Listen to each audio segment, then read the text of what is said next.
Claire, I've talked to several people today on the northwest side, and they're concerned that many of their neighbors don't know that they may still be able to vote for the Cedar Rapids ballot, even if they already live in other communities like Hiawatha, Robbins, or Marion. KCRG TV9's Jonathon Gregg joins us in asking people in Cedar Rapids what they hope tonight's speech will address. Beth, I've been talking with college students, employers, employees, and the unemployed, and they're all looking for the same thing from the president: peace of mind. Many families across eastern Iowa are wondering how they're going to rebuild after this year's floods. KCRG TV9's Jonathon Gregg reports tonight how a couple that's just starting out has now lost not one, but two of their homes. Everything was rolling perfect. You know, we got two good vehicles. I got my dogs, got a good wife. You know, we just bought a nice big house. Specialist Adam Gorsh looks at his new house in Palo. Most of it is piled up in his front yard, though. Our kitchen floor and the subfloors and appliances, hardwood floors. Everything that was in our house is out here. Gorsh returned to Iowa last fall after serving with the National Guard's 133rd. He and his wife September bought the home in June. They were making repairs when the water rose and Palo evacuated. The couple then went to save their belongings that were still in their Czech Village home in Cedar Rapids. It wasn't long before water pushed them out of that home too. About 2, 3 o'clock in the morning, cops came knocking on the door, evacuating us from there, telling us we had 5 minutes to get out. The couple lost nearly everything. What makes this situation even harder for the Gorsh family is they say they don't qualify to receive any assistance from FEMA to help rebuild their home here in Palo. And they're also unsure on whether or not they're going to receive any assistance to help replace the items they lost at their home in the Czech Village. Right now, the Gorshes are staying with family members, but the feeling of helplessness is weighing heavy on this young couple.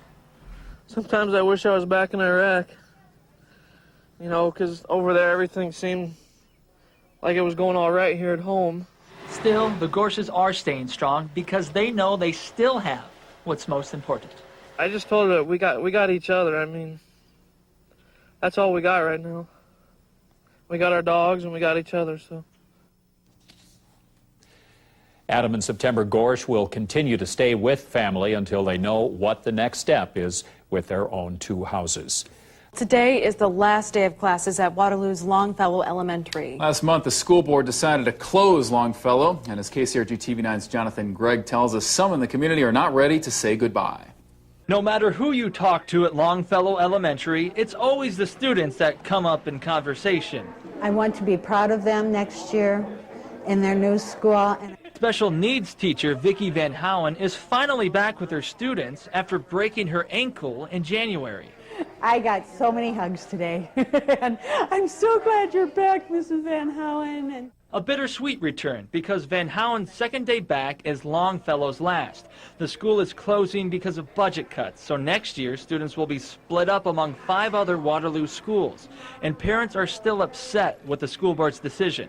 That's probably why it's raining today, because it's such a gloomy day for Longfellow. A closing ceremony filled up Longfellow on Tuesday, showcasing the school's accomplishments.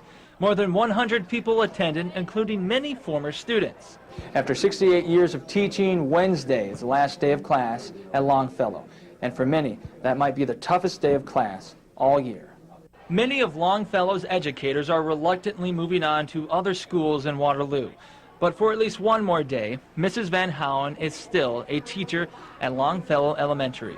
And I want them to always remember Longfellow, because it's a part of them, as much as it is a part of me. Nonprofits in Cedar Rapids took a big hit after June's flooding. One such organization, the Arc of East Central Iowa, serves individuals and families with emotional and physical disabilities. Floodwater washed out its 2nd Street Southeast building. KCRG TV9's Jonathon Gregg reports after seeing the damage firsthand, one local man knew he wanted to help in any way he could. Flood recovery has slowed down many lives in Cedar Rapids, but right now, Tyler Smothers is cruising along. He's never gone at that fast of a pace anytime. Tyler's family is trying to keep up. There's a lot of people gonna be cheering me on. Tyler, who is 24 now, was born with a form of spina bifida, a spinal cord birth defect. He and his family have had a relationship with the Arc of East Central Iowa for more than 20 years. When the Arc went under, Tyler's spirit sank. If you ask him about it, his reaction is it's horrible. And I said, well, do you want to go downtown and look? No. I mean, it's like one time was enough. Enough to convince Tyler he wanted to help. He and his family decided he would raise money by riding a lap around Cedar Lake with his adaptive bike. They're calling their efforts Toward a Flood. But one lap turned into 3, and a modest goal was surpassed. Now, this fundraiser was all Tyler's idea, with an initial goal of $500 or maybe $1,000. But once Tyler, the ARC, and his family members got the ball rolling, that $1,000 goal quickly jumped to $10,000. Once Tyler's story made it on the ARC's national newsletter, donations started coming in from across the country. Tyler says they've already raised more than $8,000. I got 2 more thousands to go.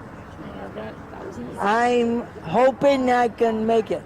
Each pedal seems to bring in even more support from family, friends, and strangers. We're gonna have to send all my friends a big thank you. Yes, we will. An Eastern Iowa artist is working on a larger-than-life project, even though this week's wet weather is making it hard for him. KCRG TV9's Jonathon Gregg caught up with him between rain showers and brush strokes.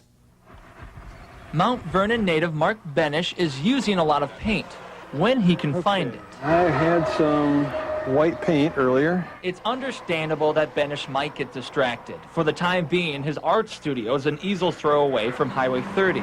But this artist doesn't seem to mind all that traffic. When I'm focusing on the painting, everything else just goes away. Benish is a commissioned painter hired to turn an old barn into a wonderful canvas on this roadside gallery.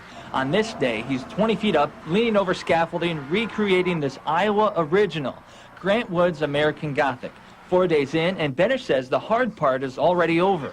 The old man is great because he's got all these deep wrinkles in his face, and that just is so much easier. She's like painting babies. It's just one big pink blob. Benish says it's about an 8-hour project, but because of the rain, it's going to take almost 2 weeks. But when he's done, it should look just like this. I just paint when it's nice. If he had his way, Benish would be painting every day, rain or shine. Well, I love doing this stuff, though. It's just one of my passions in life, if not the passion in my life, except my family, of course. Near Mount Vernon, Jonathon Gregg, KCRG TV9 News.